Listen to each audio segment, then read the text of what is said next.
星汉灿烂中的皇帝，在百姓和文武百官中的口碑是勤政爱民、仁德无双。众百官也是因为看到了皇帝的仁厚，才纷纷前来投效。但是他们只看到了皇帝给自己打造的人设而已。因为前朝皇帝暴虐无道，所以才引得天下大乱，群雄并起。此时百姓和官员心中皇帝的最佳人选，一定是仁厚、宽容并且止战的。实际上，仔细分析皇帝所做的某些事情，会发现他是个狠人，尤其是对凌不疑的3次算计。一，皇帝为少商凌不疑赐婚，凌不疑得知程少商和楼瑶退亲后，立马向皇帝请求让他和程家提亲，皇帝乐坏了，这对他简直是大大的好事。程家家主程氏寒门出身，官位中等，家族才刚刚富起，不像那些延绵的几百年的世家豪族，姻亲势力交错，遍布朝野。凌不疑选了这样的岳丈，就表示他将来不可能依靠岳家，还可能岳家时不时的给他找点麻烦，这就等于他更难和其他皇子抗衡。就算凌不疑有二心，他也得掂量掂量自己的实力。于是皇帝几乎想都没想就答应了凌不疑的请求，而且他还生怕这件事办不成，让万将军做中间人，从中斡旋。亲事定了以后，皇帝又巴不得他俩快点完婚，怕横生枝节。当真是怕什么来什么，凌不疑和少商的第一次婚事还是黄了。这一层算计是历代皇帝最常使用且屡试不爽的帝王平衡术。二，皇帝收养凌不疑。皇帝本来已经有了10个儿子，根本就不缺子嗣。收养凌不疑的原因是他是霍家在这世上唯一的血脉，而当年事实的真相过于残忍。霍侯和皇帝情同手足，是当今皇帝结束乱世、成就霸业的第一大功臣。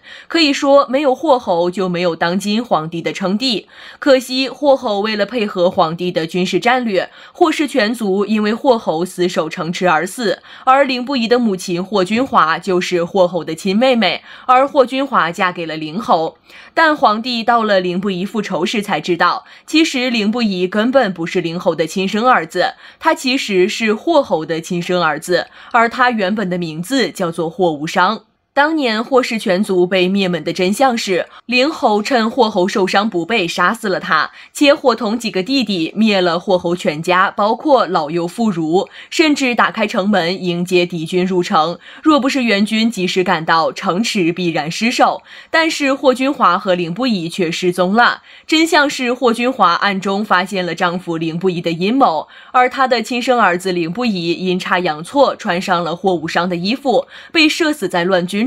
当时情况不明，霍君华保护霍家血脉，不得不趁乱带走了幸免于难的只有5、6岁的霍无伤。几年后，天下大定，皇帝大肆封赏功臣，霍君华终于敢带着凌不疑回京找皇帝。皇帝大喜过望，收养了作为凌不疑活下来的霍无伤，以彰显自己的仁德。霍君华和凌不疑知道当年霍氏一族被杀的真相，可是事隔多年又没有实际证据，皇帝怎么会凭他们的只言片语就灭了有功的凌氏一族呢？于是年幼的凌不疑暗暗将复仇的种子埋藏在心里，霍君华也只能和凌侯绝婚后装疯，以待复仇时机。三，皇帝让凌不疑镇守西北，戴罪立功。在不知道凌不疑的真实身份之前，皇帝已经对他照顾有加，视同亲子，而后来知道他的真实身份后，表面上更是有求必应。皇帝真的不怕凌不疑做大，威胁皇子的地位吗？他怕。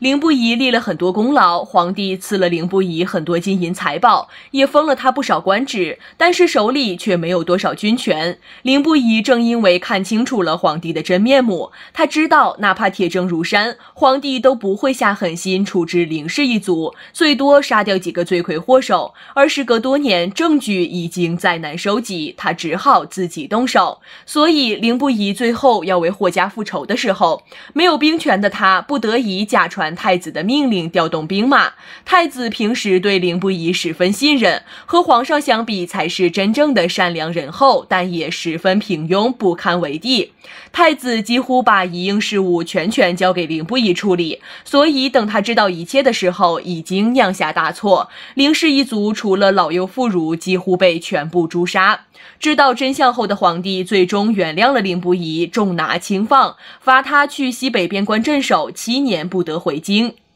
皇帝这一次对凌不疑的算计可谓是一箭三雕，一方面再次彰显了他的仁厚，凌不疑毕竟是为家族报仇，加上霍侯为江山社稷立下大功，要是他处置太过，会寒了其他从龙老功臣们的心。另一方面，毕竟凌不疑在他身边养了10几年，看着自己亲自教养的样子这么优秀，皇帝内心也是自豪的。只要不影响到自己江山稳固的前提下，他还是很喜欢凌不疑这个养子的。还有最重要的一层，经过凌不疑复仇之事，皇帝也看清了太子不堪为地的真相，但是一处会动摇国本，这其中要牵连太多的人，伤害太多人的利益，他只能徐徐图之。权力和欲望真的能改变一个人，不然历史上也不会发生这么多兄弟相残、帝后离心的事情。凌不疑一直是站在三皇子这边的，三皇子也确实具备帝王的能力。